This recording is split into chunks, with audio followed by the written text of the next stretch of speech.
ബീഹാറിലേക്കാണ്. അവിടെ രണ്ടാമത്തെയും അവസാനഘട്ട വോട്ടെടുപ്പാണ് ഇന്നിപ്പോൾ പുരോഗമിച്ചുകൊണ്ടിരിക്കുന്നത്.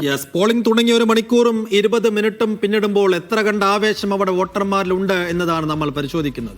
ഇതിപ്പോൾ 20 ജില്ലകളിലെ 3,70,00,000 വോട്ടർമാരാണ് പോളിംഗ് ബൂത്തിലേക്ക് എത്തുക. 122 നിയമസഭാ മണ്ഡലങ്ങളിലാണ് വോട്ടെടുപ്പ്. ഒന്നാം ഘട്ടത്തിലെ റെക്കോർഡ് പോളിംഗ് ഇന്നും സംഭവിക്കുമോ എന്നാണ് ബീഹാർ ഉറ്റുനോക്കുന്നത്. അരാരിയ ജില്ലയിൽ നിന്ന് ഞങ്ങളുടെ പ്രതിനിധി ഡി ധനസുമോദ് ചേരുന്നു അരാരിയിൽ നിന്ന്. Dhanasumod, good morning. ധനസുമോദ്, എന്താണിപ്പോൾ അരാരിയിൽ ധനസുമോദ് നിൽക്കുന്ന ബൂത്തിലെ ഒരു കാഴ്ച? ഒന്നാം ഘട്ടത്തിൽ നമ്മൾ കണ്ടതുപോലെ ആളുകളിൽ നിന്ന് വലിയൊരു താല്പര്യവും ആവേശവും ഒക്കെ ഈ രണ്ടാം ഘട്ടത്തിലും കാണുന്നുണ്ടോ? ഒന്നാം ഘട്ടത്തിൽ കണ്ടതുപോലെ ഒരുപാട് വോട്ട് നഷ്ടമായ ആളുകളുടെ പരാതിയും പരിദേവനങ്ങളും ഒക്കെ ഈ ഘട്ടത്തിലും കാണുന്നുണ്ടോ തുടക്കത്തിൽ?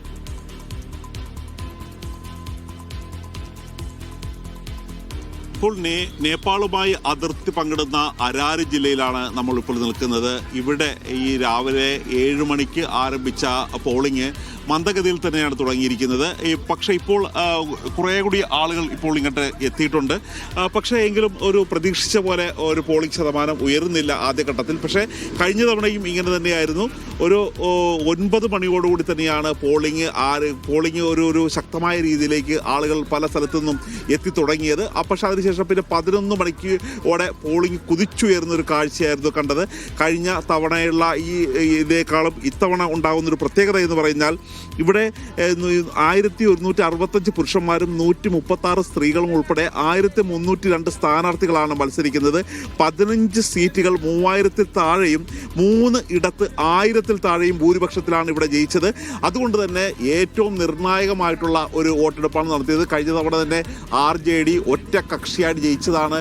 കഴിഞ്ഞ പാറ്റ്ന ഉൾപ്പെടെയുള്ള പ്രദേശങ്ങളായിരുന്നു ആദ്യഘട്ടത്തിൽ, അതായത് 6-ാം തീയതി നടന്ന വോട്ടെടുപ്പിൽ പങ്കെടുത്തത്. 20 ജില്ലകളിലായി 122 മണ്ഡലങ്ങളിൽ RJDക്ക് വലിയ ശക്തമായ ഒരു മേധാവിത്വം ഉള്ള പ്രദേശം കൂടിയാണ്.